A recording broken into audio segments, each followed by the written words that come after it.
네, 안녕하세요. 숙명여고 내신 담당하고 있는 변소연입니다. 안녕하세요. 네.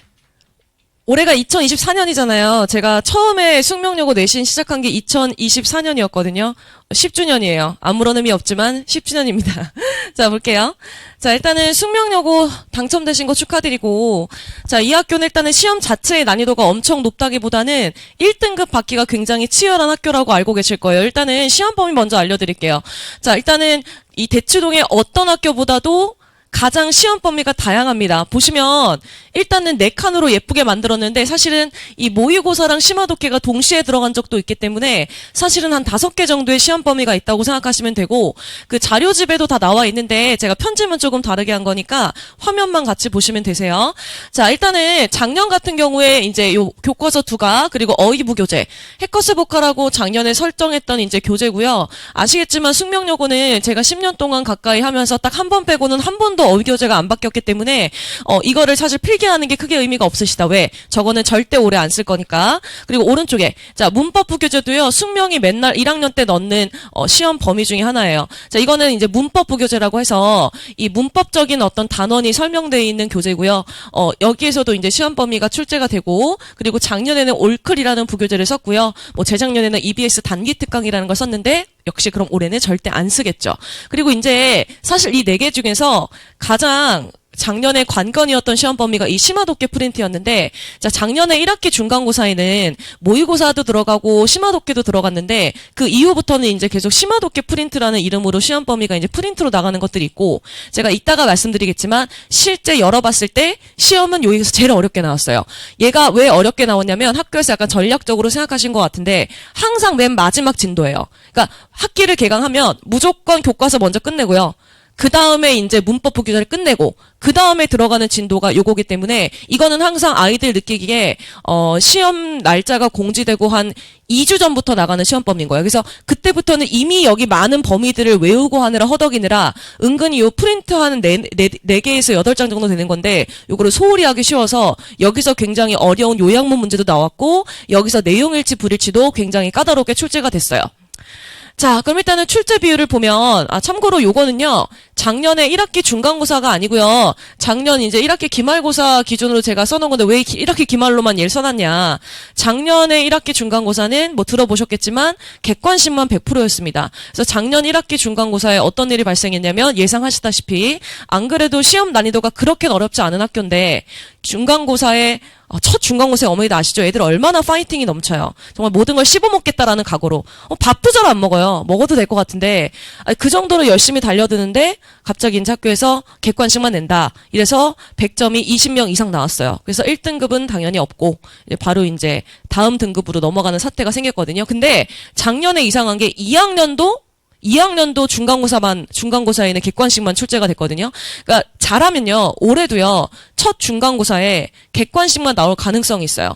재작년에도요, 첫 중간고사는 아니었는데, 그 뒤에 1학기 기말고사에 또 객관식만 나온 적이, 그러니까 한 번 정도 이렇게 하는 것 같아요. 자, 이렇게 하면 절대로 컷이 안 갈리고 그 다음에 시험이 엄청 어렵기 때문에 만약에 혹시 이번에 학교에서 선생님이 야, 이번에 중간고사가 객관식 100%다 그러면 이거 정말 사생 결단의 각오로 모든 거를 완벽하게 외워서, 왜냐면 서술형이 없으면 사실 숙명의 킬러는 서술형의 요약문이거든요. 근데 그게 안 나와버리면 100점 받는 게 정말 노력 여하에 따라서 누구나 가능해지기 때문에 사실은 이거는 이제 뭐 올해 안 그럴 수도 있어요. 이번에 중간고사에는. 이거보다는 중요한 게 요겁니다.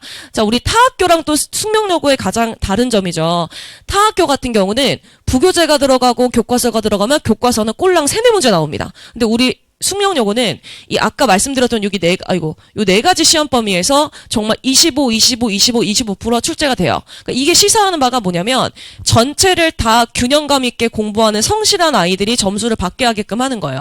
자, 보시면 이것도 그 자료집에 있을 텐데 이게 이제 뭐냐면 그 학교 이제 들어가서 한 3주 정도 지나면 이렇게 유일하게 숙명여고만 이런 걸 주는 것 같아요. 학교 맨 뒤에 이제 공지가 붙어요. 교실 뒤에. 이번에 각 시험 범위별로 객관식과 서답형을 몇 개씩 내겠다. 학교에서 투명하게 항상 공지를 하고 매번 제가 느끼는 거지만 정말 골고루다.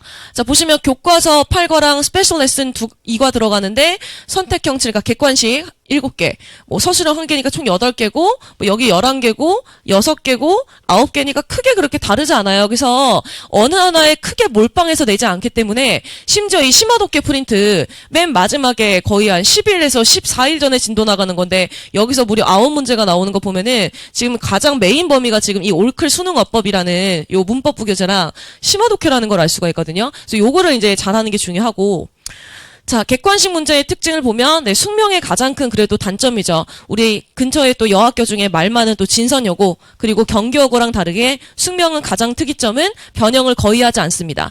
가끔 하는데, 그 정도 변형은 사람이라면 다 적응해서 문제를 풀 수 있을 정도? 그렇게 변형이 크게 없고요. 우리 숙명은 또 단대국어와 마찬가지로 요 동네 시그니처 같이, 이렇게 단어장을 시험범위에 넣는 학교죠. 그래서 어휘의 유반이어 고르는 문제, 이게 다 어휘 문제입니다. 어휘 관련된 문제가 나오고요. 근데 그건 들어보셨을 거예요. 뭐 어법 틀린 거 물어보겠죠. 근데 숙명여중 출신의 아이들은 알겠지만 그 PTSD가 온다고 하더라고요. 아, 내가 숙명여고를 와가지고 이 문제를 또 보내. 모두 몇 개인가? 1개, 2개, 3개, 4개, 5개. 그러면 3개 찍으면 답이 2개. 4개 찍으면 답이 3개. 막 이렇게 나오는 거 있죠.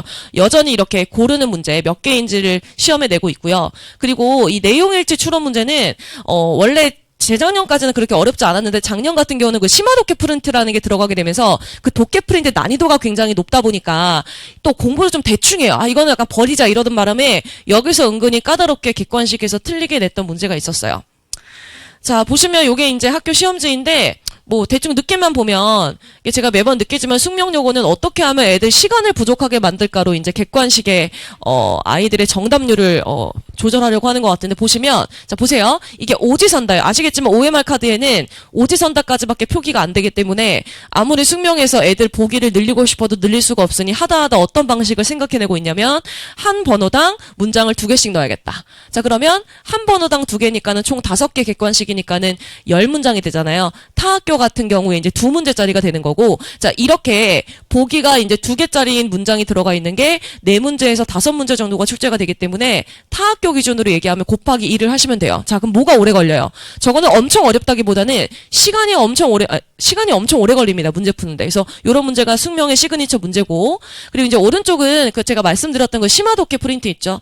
작년 같은 경우는 학교 선생님이 이제 AI 관련된 그 어려웠던 하버드 대학교 어떤 무슨 관련된 어떤 보고서 관련된 주제였어요. 그래서 아이들이 아니 하버드 대학교 갈 것도 아닌데 우리가 왜 이런 걸 배워야 되냐 막 그럴 정도로 작년에는 그 AI랑 관련된 프린트 그리고 뭐 채식주의 뭐 이런 거랑 관련된 뭐 비건 뭐 이런 거랑 관련된 시사적인 내용을 담고 있는 심화독해 프린트에서 이렇게 내용과 관련된 문제를 많이 출제를 했고요. 그러니까 그냥 이거는 시간 많이 걸리는 거예요. 보시면 알겠지만 이거 해석해 보자는 건 아니고 지금 한 보기당 지금 거의 4줄 정도가 되거든요. 이거는 그러니까 읽는데 시간이 오래 걸리는 거고, 그리고 아주 간혹 가다가 이 단어를 모르는 사람들이 있을 수가 있어요. 뭐 이퀴벌런트 같은 거 되게 쉬운 단어인데 가끔 여기 보기에 단어를 몰라서 틀리는 경우도 생길 수 있는 게 내용 문제입니다. 이거는 뭐 너무 유명하죠. 뭐 숙명여고랑 유반이어 문제를 이렇게 냅니다. 같은 관계를 골라라. 왼쪽은 이제 문법과 관련된 개수 고르는 문제. 자, 그럼 이제 가장 중요한 거, 오늘 여기 어머니께서 오신 가장 큰 이유는 바로 요거랑 관련된 정보를 얻기 위해서겠죠? 자, 숙명 1학년의 서답형 문제의 출제 특징. 자, 서술형이라고 생각하면 되고, 일단 1번 같은 경우는 뭐 늘 있던 거죠. 작년 같은 경우는요, 이 심화독해 프린트라는 걸 어렵게 내려고 선생님들이 이제 시동을 거셨던 건지, 상대적으로 교과서에서 영작 문제는 굉장히 수월하게 냈어요. 수월하게 냈다는 게 무슨 얘기냐면, 일단 첫 번째, 나올 만한 거 위주로 냈고, 그러니까 딱 보면 중요한 문장 있잖아요. 뭐 딱 보면, 누가 봐도 가정법이 있으니까 중요하고. 뭐 이런 식으로 딱 봐도 중요한 문장을 영작으로 내거나 아니면 또 해자스럽게 해석을 다 줍니다. 그리고 단어도 원래는 재작년까지는 뭐 10단어로 영작해야 되면 한 4단어밖에 안 줬는데 작년 같은 경우는 단어를 다 줬어요. 그래서 제가 자료를 다 뒤집어 엎었어요. 그냥 고생할 필요 없으니까 단어 다 있는 걸로 만들어줬거든요. 이런 식으로 해석이 있는 상태가 나올 수도 있어요. 모르는 거예요. 왜냐면 재작년까지는 해석을 안 줬고요. 작년부터는 이제 작년에는 해석을 줬습니다. 이거는 중요한 게 아니에요. 다 맞을 수 있어요. 이거는 연습하면. 자, 문제는 이제 2번, 3번이 오늘의 가장 킬링 포인트인데 아시죠? 숙명 1학년에 그나마 가장 어려운 아이들이 많이 틀리는 유형 중에 하나가 요약문 완성하는 문제입니다. 아마 그래서 숙명을 이제 일지망에 지원한 아이들은 아마도 겨울방학 때 어떤 뭐 문법 수업을 듣는다거나 뭐 아니면은 어떤 쌤들의 정규반 수업을 들으면서 아마 기출문제 풀어보면 저거 많이 봤을 거예요. 근데 풀어본 사람들 알겠지만 이게 요 동네에 요양문을 숙명만 내진 않거든요. 요 동네에 요양문을 거의 다 내는 학교들이 대부분인데 숙명이 특히 어렵습니다. 왜 그러냐면 자, 제가 지금 진선하고 숙명여고를 담당하고 있는데 너무 달라요, 느낌. 왜냐면 진선여고는 요양문 문제가 똑같이 나오는데 그 요양문 문제의 정답이 되는 문장의 단어의 개수를 세보면 절대 11단어가 넘어가지 않아요. 그러니까 그렇게 길지 않아. 근데 숙명은 정말 너무 선을 넘었어요. 최대 22단어까지. 아니 22단어가 낱개로 스크램블 돼 있으면 그거 시간 내에 요양문 완성하는 거 쉽지 않은 일이 되겠죠. 그래서 이건 정말 어렵습니다. 타 학교에 비해서 단시간에 솔직히 말하면 회복이 안 돼요. 게다가 이따가 소개하겠지만 작년 같은 경우는 어떤 일도 있었냐면 보기에 모르는 단어까지 있어. 그게 뭐냐면 요양문 완성인데 보기에 어려운 단어까지 넣어놓으니까 이 단어를 어떻게 알아야 얘를 어디 넣을 텐데 이해되시죠? 그래서 작년에 이게 뭐 늘 그랬지만 정말 어려웠습니다. 그리고 최대 4개까지 출제가 된 적이 있어요.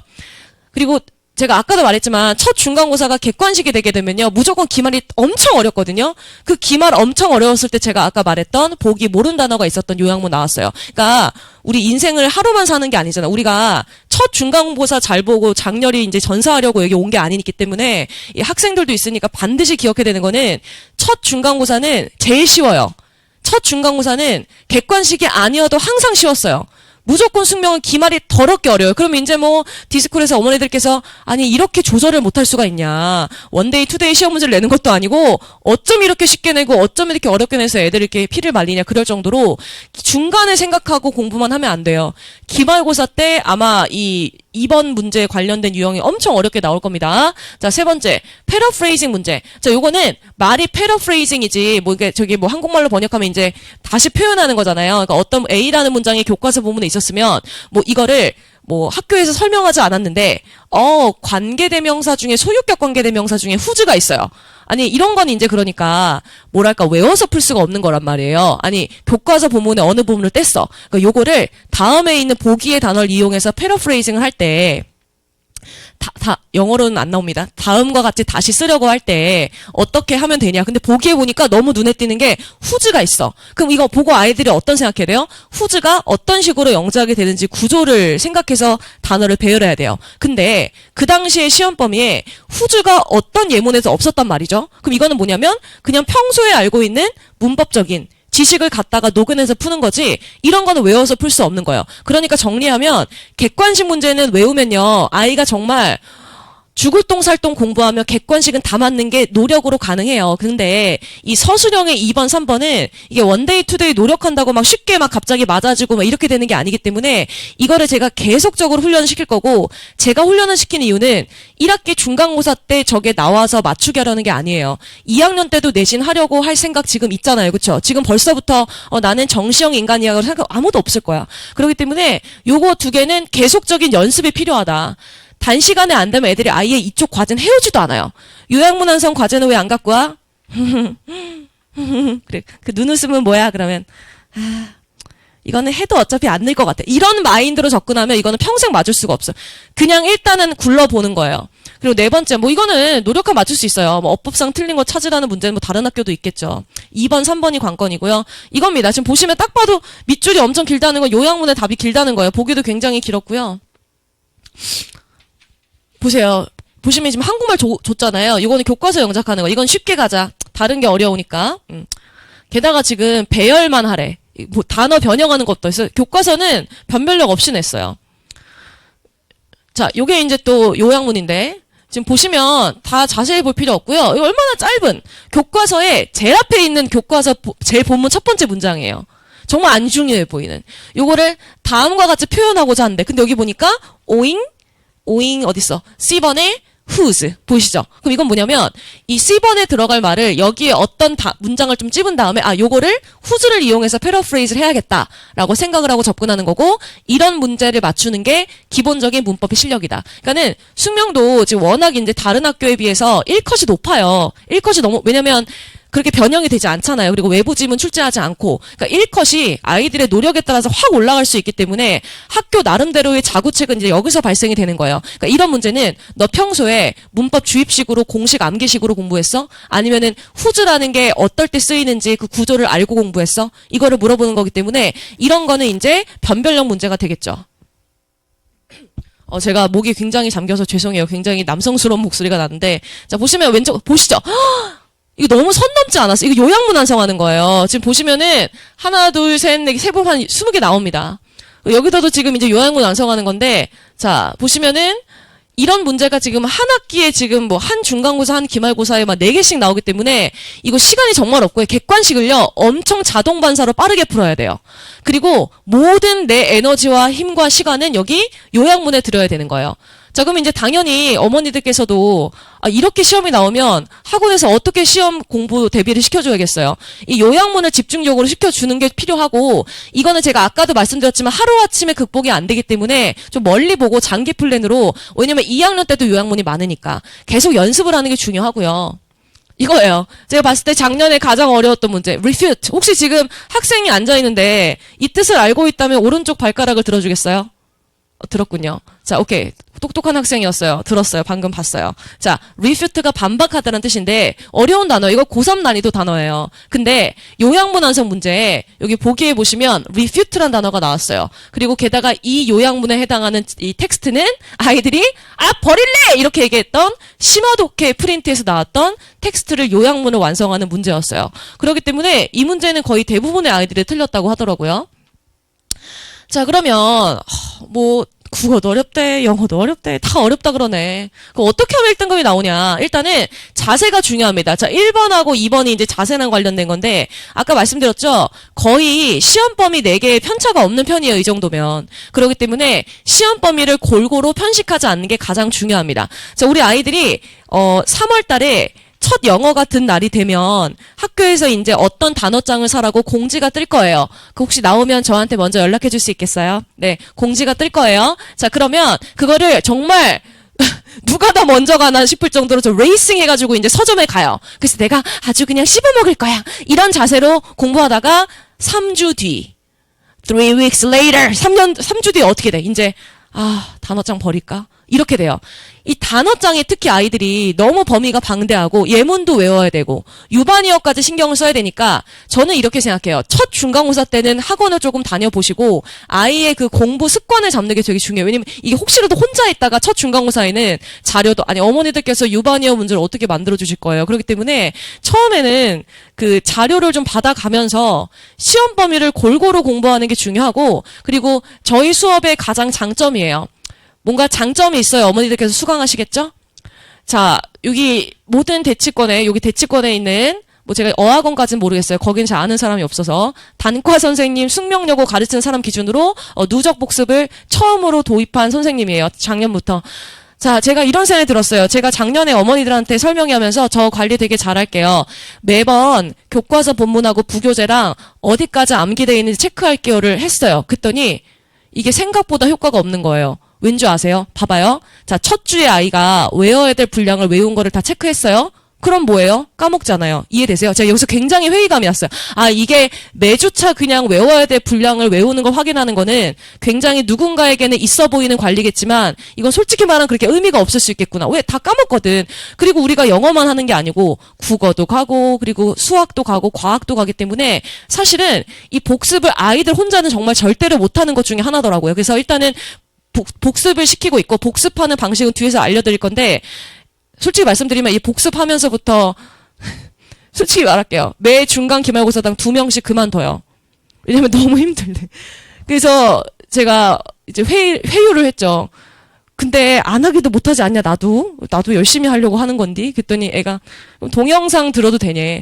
자료만 받는 경우도 있었어요. 왜냐면 선생님의 좋은 선의는 알겠으나 내가 너무 힘들다. 그래서 하면 되게 좋은데 힘들긴 해요. 그래서 만약에 힘들면 과제로라도 제가 해오는 거를 강추드립니다.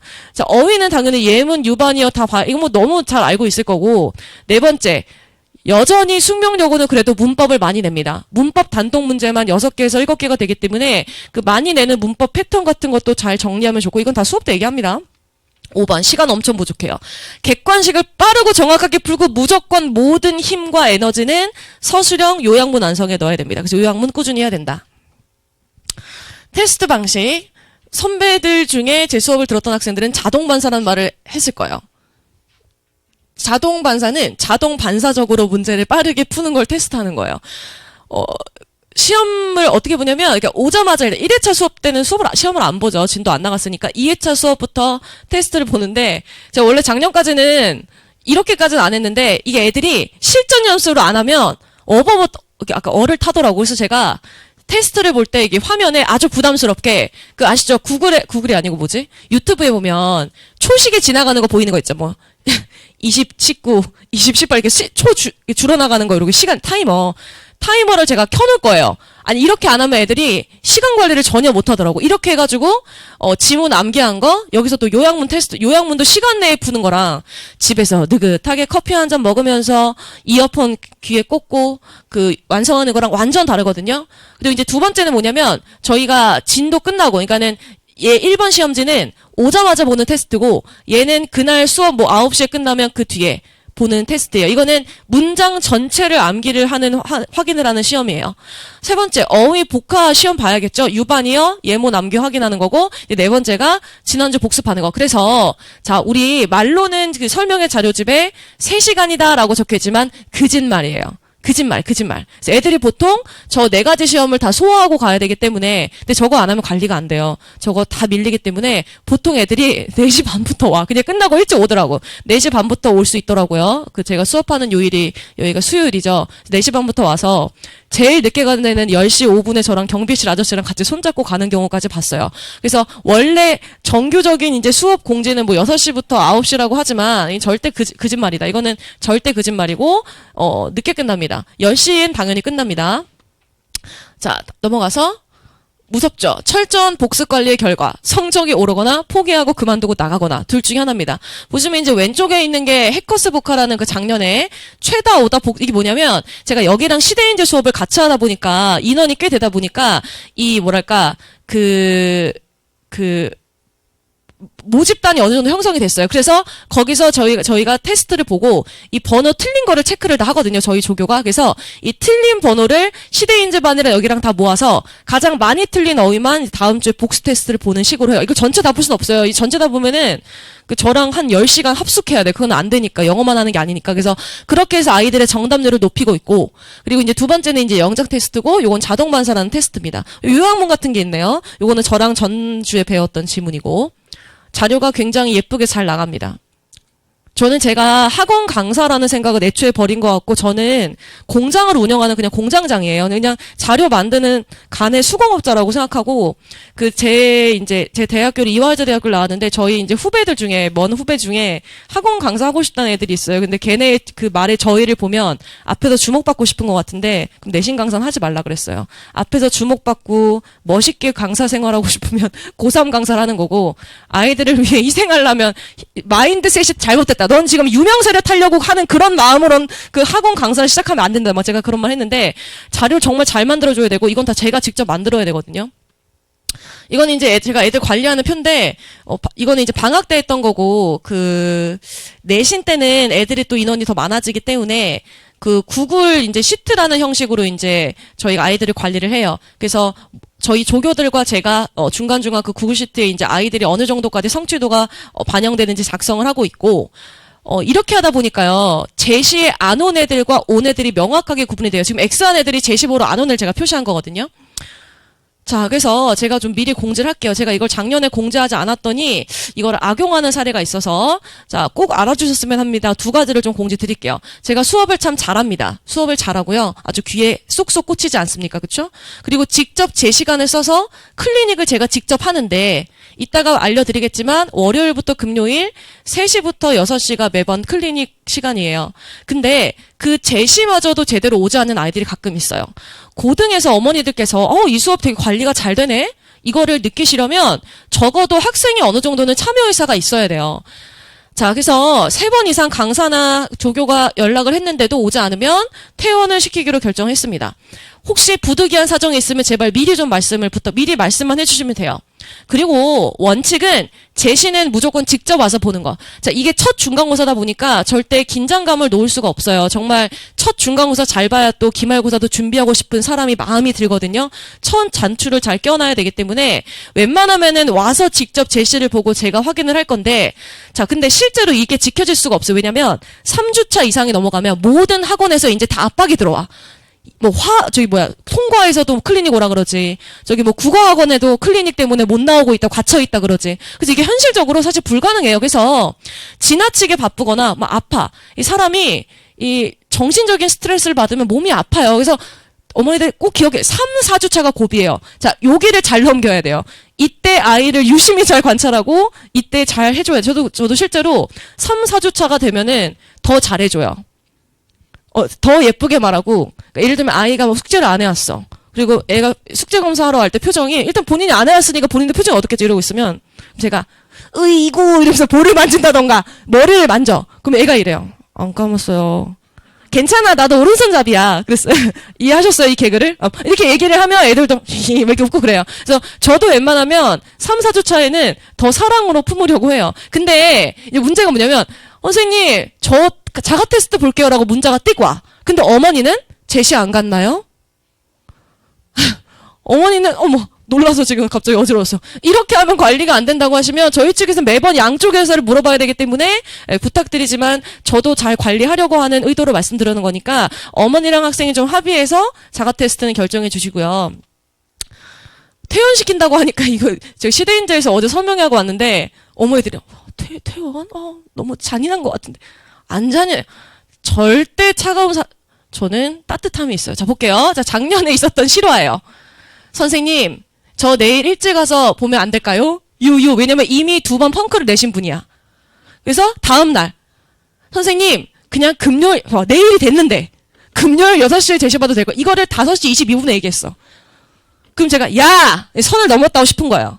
그래서 제가 이거 결단 내려야겠다. 금요일 다음날 결단 내렸어. 땡땡아, 쌤이 매번 챙기는데 계속 연락을 씹으면 관리가 너무 힘들어서 오늘 안 오면 그냥 퇴원 처리를 해야 고민 중이야.